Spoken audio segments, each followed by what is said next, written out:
고물가, 고금리로 경제적 상황이 어려워지면서 개인 채무자의 대출 연체율이 지속적으로 증가하고 있습니다. 금융위원회는 채무자의 과도한 연체 이자와 추심 부담을 방지하겠다고 밝혔는데요. 하반기 시행되는 개인 채무자 보호법에 대해서 금융위 서민금융과 김광일 과장과 자세히 이야기 나눠보겠습니다. 어서 오십시오. 예. 앞서도 잠깐 말씀드렸는데 경기 침체 심화로 이 서민들 대출 연체율이 크게 늘었다고 하는데요. 심각한 상황인가요? 네, 그렇습니다. 최근 고물가, 고금리 상황이 지속되면서 은행권의 가계대출 연체율이 크게 상승하고 있습니다. 일례로 지난 5월 말 가계대출 연체율은 0.42%로 작년 같은 시기와 비교했을 때 0.05% 정도 올랐습니다. 어떤 장기적인 추세로 봤을 때는 코로나 이전보다 높은 수준은 아니지만 최근에 경기가 어렵고 그렇다 보니까 서민층과 같은 취약계층을 중심으로 연체율이 상승하고 있는 상황입니다. 특히 서민층이 주로 이용하고 계시는 저축은행이나 상호금융업권의 경우에는 연체율이 작년과 비교했을 때 2배 가까이 상승하는 등 크게 상승하고 있는 상황이라고 볼 수 있습니다.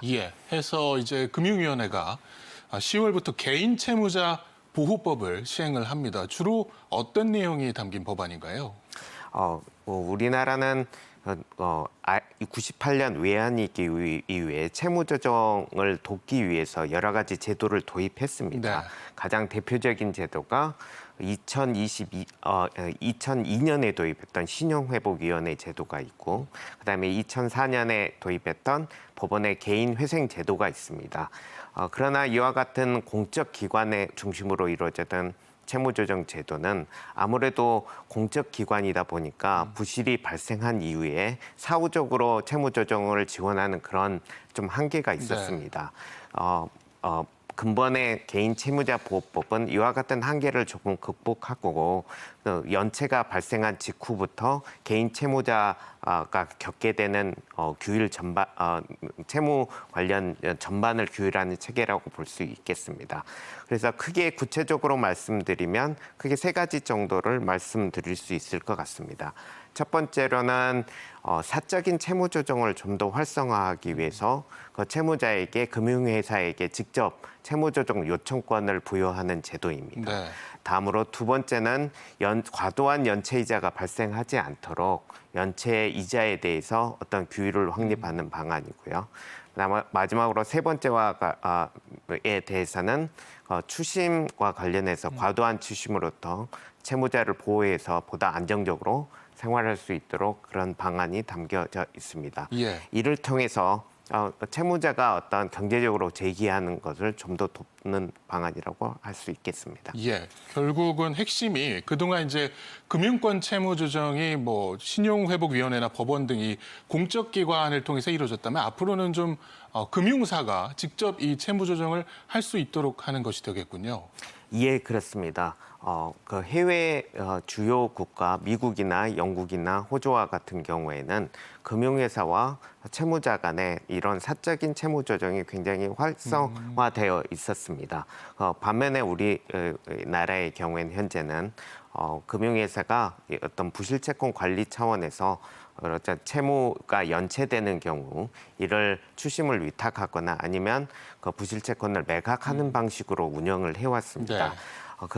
이번에 저희가 개인 채무자 보호법을 통해서 이런 금융회사와 채무자 간의 사적인 채무 조정을 좀 더 활성화하기 위해서 실직하거나 폐업한 이런 차주분께서 직접 금융회사에 대해서 채무 조정을 요청할 수 있고 그 채무 조정 요청을 받은 금융회사는 10영업일 내에 채무 조정 수용 여부를 그 채무조정 신청하신 분께 통지를 하도록 그런 의무를 부과했습니다. 비록 어떤 상환 능력을 평가해서 금융회사가 채무조정 요청을 수용하지 못하는 경우에도 신용회복위원회나 아니면 법원을 통해 다른 절차가 있음을 충분히 안내할 수 있도록 그렇게 의무를 부과했습니다. 항상 이렇게 신용 회복 지원이나 채무 조정 등 이제 지원 정책이 나오게 되면은 늘 따라오는 말이 이제 도덕적 해이가 아닌가 싶습니다. 오히려 이걸 노리고 상환을 게을리하거나 좀 그런 것들이 있지 않을까 또 우려가 되는데 이건 엄격한 요건을 또 적용을 하게 된다고요? 네, 그렇습니다. 기본적으로 금융 채무를 연체하는 경우에 신용도가 하락하고 여러 가지 금융 거래하는 데 제약이 발생을 하기 때문에 고의로 이렇게 연체를 할 가능성은 매우 낮다고 네. 생각됩니다. 그렇지만 도덕적 해이에 대한 우려도 있는 상황이기 때문에 개인채무자보호법에서는 그걸 보완하기 위한 장치를 마련했습니다. 대표적인 게 3천만 원 이하의 소액의 채권에 대해서 채무 조정권을 인정을 하고 있고요. 비록 채무자가 금융회사에 채무 조정을 요청하는 경우에도 금융회사는 채무자의 재산이나 아니면 소득 상황 등을 엄밀히 판단을 해서 채무 조정 요청을 수용할지 여부를 결정을 하게 됩니다. 그래서 기본적으로 개인채무자보호법은 이와 같은 도덕적 해이를 방지함과 동시에 채무자가 성실히 상환할 수 있도록 유도하는 데 중점을 두었다고 말씀드릴 수 있겠습니다. 예. 그리고 이번에 또 눈에 띄는 것 중에 하나가 바로 이 연체이자 부담을 완화해주는 방안입니다. 그동안 제가 이거 잘 몰랐었는데 연체가 발생을 하게 되면은 이자가 이제 채무액 전체에 통해서 연체이자가 발생을 했다고 하더라고요. 근데 이걸 앞으로는 그 연체된 액수에만 연체이자를 부과하는 방안이 시행이 된다고요? 네, 그렇습니다. 지금까지는 대출금의 일부가 연체가 발생하게 되면 그 당초에 약정했던 원금 전체에 대해서 연체 이자를 부과할 수 있었습니다.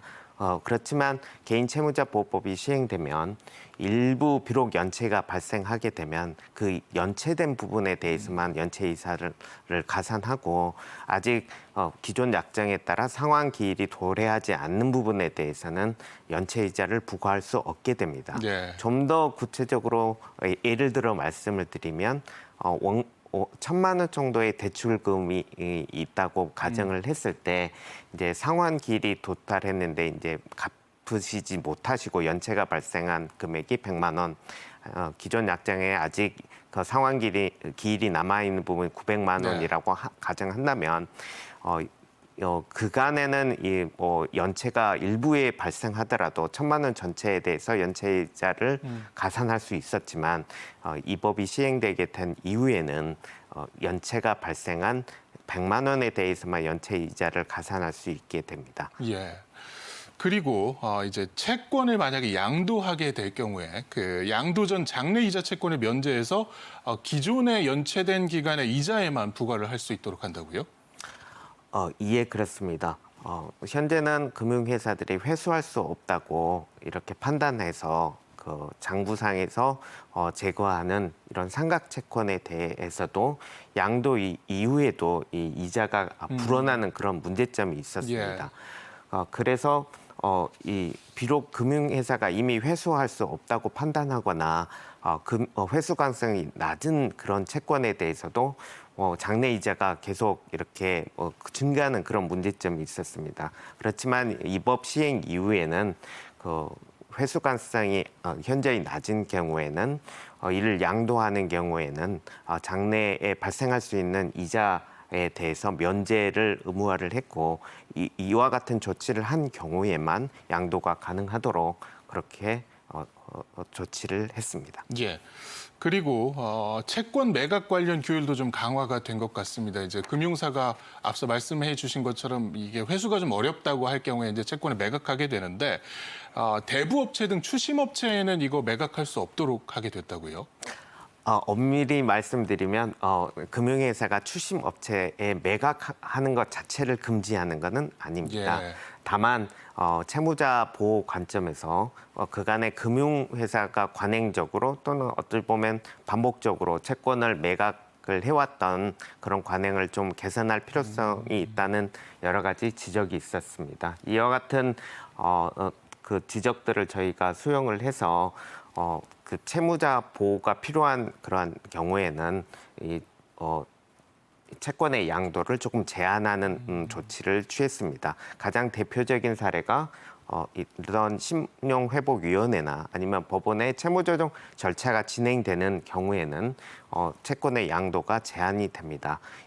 또 불가피하게 채권의 양도를 해야 되는 경우에도 그 양수인에 대해서 충분한 그런 채권자 보호 조치가 마련되어 있는지, 그다음에 채권 관리 관련해서 전문성이 있는지를 엄밀히 평가해서 과잉 추심이 발생하지 않도록 그렇게 방안을 포함했습니다. 예. 그리고 이제 과도한 추심으로 채무자가 좀 정상적인 생활을 할 수 없는 상황이 좀 많은 경우도 막고자 하는 취지의 법이 좀 시행이 되는데 이 추심을 좀 종량제로 제한을 하기로 하셨다고요? 예, 맞습니다. 그간에 이제 과도한 추심으로부터 채무자를 좀 보호하기 위해서 크게 세 가지 조치를 도입을 했습니다. 첫 번째는 방금 말씀하신 것처럼 추심 총량제라고 해서 추심의 횟수를 7일 7회로 총량을 제한하는 방안이 포함되어 있습니다. 다음으로는 채권 추심자에게 특정한 시간대나 특정한 방법으로 추심을 연락할 수 있도록 요청하는 하는 연락 제한 요청권을 도입을 했고요.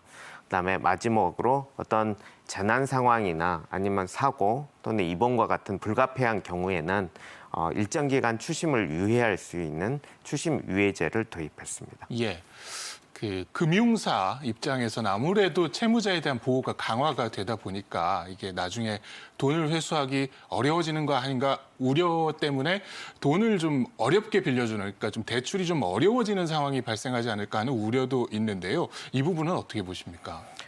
기본적으로 채무조정 제도는 채무자의 과도한 채무를 좀 덜어드림으로써 채무자가 경제적으로 재기할 수 있도록 하는 제도인과 동시에 채권자 입장에서도 이런 채무조정이 없었으면 받지 못했을 채권을 채무조정을 통해서 이렇게 회수할 수 있도록 돕는 돕는 측면도 있습니다.